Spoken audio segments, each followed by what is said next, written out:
You're out, Sophie.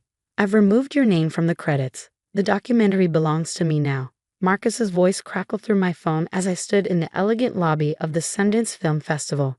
I gripped my phone tighter, watching fellow filmmakers mill about, completely unaware of the bomb that had just been dropped on my career.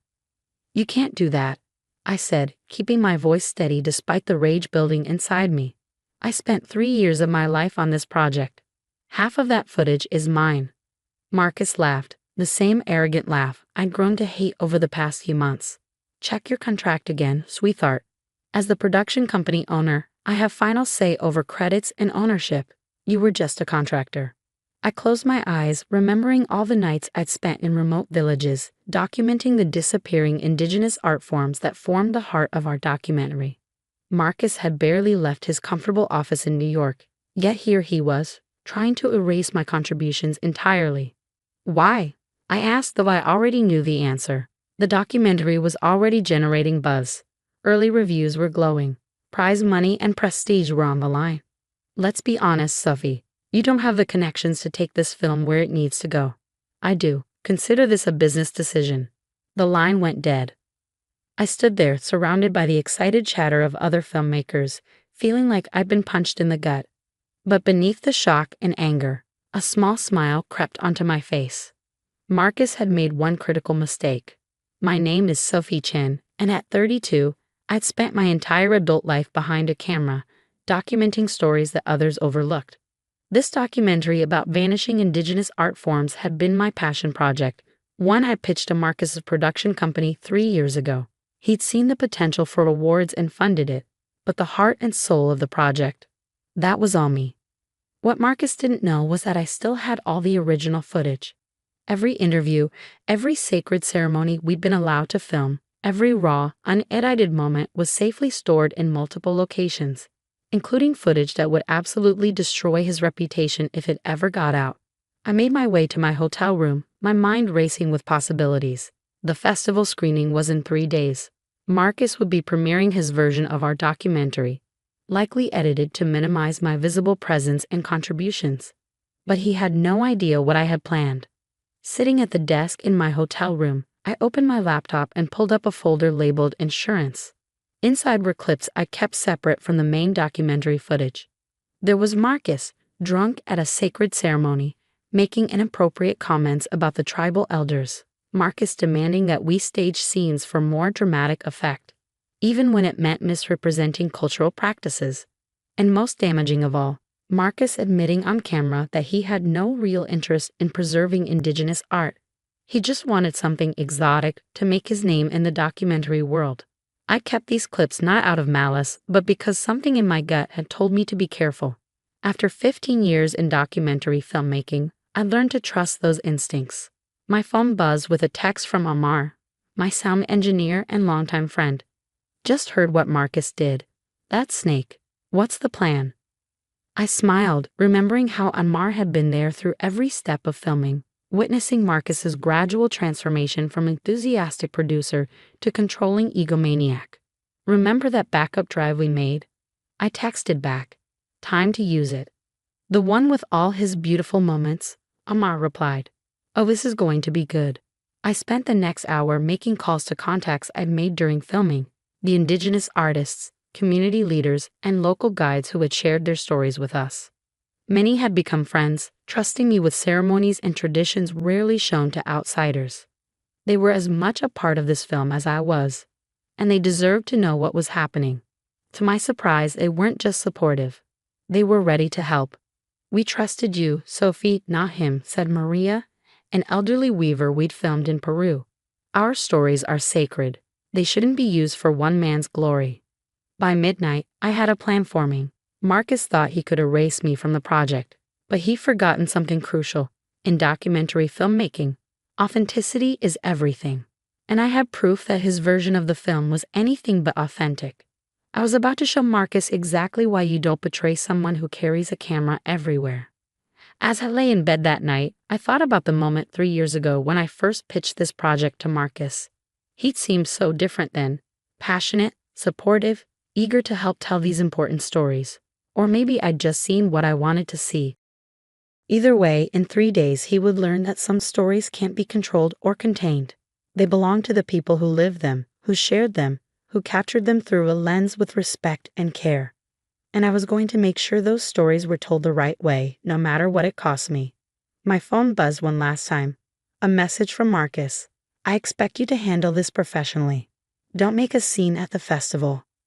I smiled at the screen, thinking of the footage safely backed up in 3 different locations. Don't worry, I typed back. I'll let the film speak for itself. Tomorrow would be interesting. Very interesting indeed.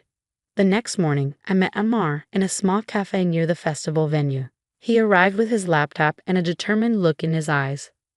I've edited together a 10-minute compilation of Marcus's finest moments, he said, sliding into the booth. Want to see?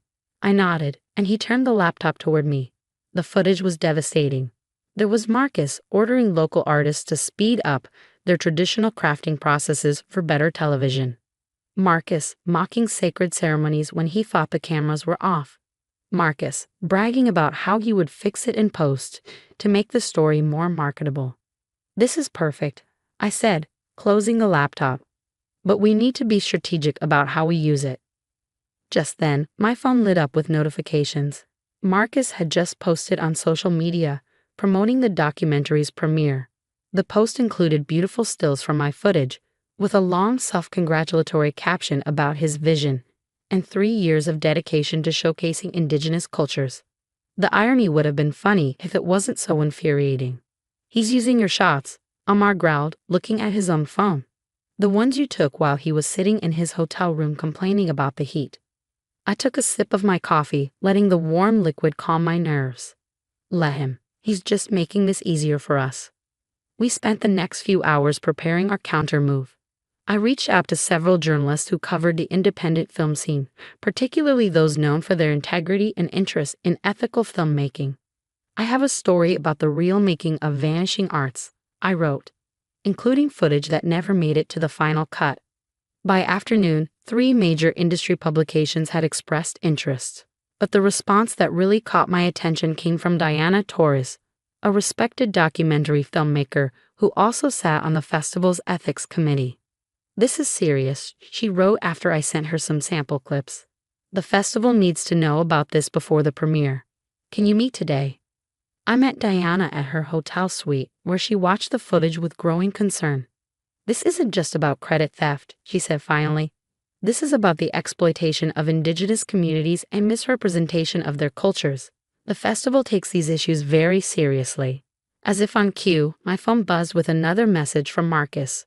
Heard you've been talking to people at the festival. Remember your NDA. One wrong move and I'll bury you in legal fees. I showed the message to Diana, who scoffed. NDAs don't cover ethical violations. He should know that.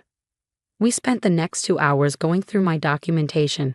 Agreements with the indigenous communities, original shooting schedules showing I had been on location while Marcus stayed behind, and most importantly, the unedited footage showing how those communities had trusted me, not him, with their stories. The premiere is tomorrow night, Diana said, checking her calendar. I'm calling an emergency meeting of the ethics committee for this evening. Will you testify?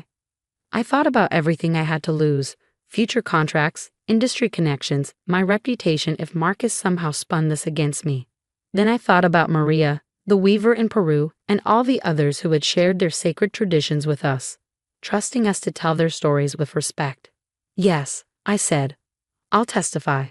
The ethics committee meeting lasted 3 hours. I presented my evidence calmly and methodically, letting the footage speak for itself. Panel members watched in silence as the real Marcus was revealed through his own words and actions. As the meeting concluded, the committee chair turned to me. We'll need to review all of this carefully, but I want you to know that your professionalism in handling this situation is noted. It would have been easy to just leak this to the press.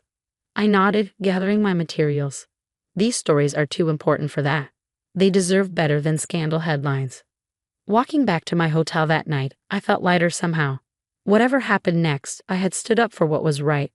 My phone buzzed again. Marcus, of course. You've made a big mistake, his message read. No one will work with you after this. I'll make sure of it. I didn't bother responding. Instead, I texted Amar. It's done. Now we wait. His reply came quickly. Whatever happens, you did the right thing. Want to get a drink? Looks like we both could use one. I smiled, grateful not for the first time for friends like Amar who stood by me even when everything was falling apart. Meet you in 10, I replied. Tomorrow would bring either vindication or professional suicide. But tonight, I would raise a glass to staying true to myself and the stories I had promised to tell. The morning of the premiere, I woke up to an email from the festival's ethics committee. My heart pounded as I opened it, reading the carefully worded message twice to make sure I understood correctly. The committee had reached a decision.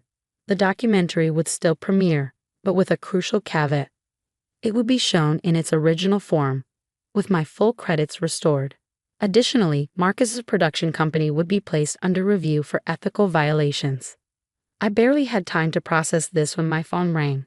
It was Maria, the weaver from Peru. Sophie, the whole village is watching the live stream of the festival tonight. We're proud of you for standing up for our stories. Her words brought tears to my eyes. This was what mattered, not the awards, not the recognition, but the trust these communities had placed in me. The hours before the premiere passed in a blur. I chose my outfit carefully, a hand-woven shawl Maria had gifted me, paired with a simple black dress. As I entered the theater, I could feel the tension in the air. Industry insiders were whispering, having clearly heard rumors about the ethics committee's decision. Marcus was there, standing in the lobby with a group of executives. When he saw me, his face contorted with rage. He started walking toward me, but Diana from the ethics committee smoothly intercepted him. I wouldn't, I heard her say quietly. You're already on thin ice. The lights dimmed and the documentary began. Watching it on the big screen, I felt a surge of pride. Every frame captured the beauty and dignity of the indigenous artists we'd filmed. Their stories shone through exactly as they should. When the credits rolled, my name was there, directed by Sophie Chen and Marcus Reynolds. The audience erupted in applause, but it wasn't over yet. The festival director stepped onto the stage. We have a special announcement, she began. This film has been selected for our special jury prize for cultural documentation. However, in light of recent developments, the award will be presented solely to Sophie Chen, in recognition of her commitment to ethical filmmaking and cultural preservation. The applause grew louder. I made my way to the stage, feeling slightly dizzy. As I accepted the award, I saw Marcus storming out of the theater, his face red with fury. I'd like to dedicate this award to the incredible artists who shared their stories with us, I said into the microphone. Their trust and friendship taught me that true documentary filmmaking isn't about glory or awards, it's about honoring the truth of people's lives. After the ceremony, I was surrounded by well-wishers and industry contacts. Several offered me directing opportunities for new projects. But the most meaningful moment came when I checked my phone and found a flood of messages from the communities we'd filmed, celebrating the victory. Later that night, at the festival's closing party, Amar found me on the terrace. Have you heard? He asked, grinning. Marcus's company is facing a full investigation. Several other filmmakers have come forward with similar stories about him taking credit for their work. I nodded, sipping my champagne. It's not about revenge, you know. It's about doing right by the stories we tell. Speaking of stories, Amar said, I heard National Geographic is interested in your next project. Something about traditional music preservation. I smiled, thinking of all the possibilities ahead. Yes, but this time I'm doing it my way. No compromises.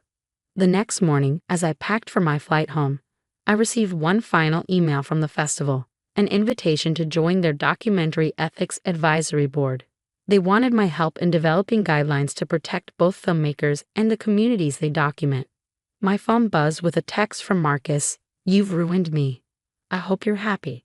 I didn't bother responding. Instead, I opened my laptop and began writing a treatment for my next documentary. This time, my name would be there from the start, along with a promise to all the people who would trust me with their stories. Integrity first, always. 3 years of work had culminated in this moment. But it wasn't the award that made me proud. It was knowing that somewhere in Peru, Maria and her village were watching their stories being told with the respect they deserved. Sometimes, standing up for what's right means risking everything. But as I'd learned, the truth has a way of coming out, especially when you've got it all on camera. The festival was ending, but my journey was just beginning. And this time, I would be the one holding the camera, telling the stories that needed to be told my way.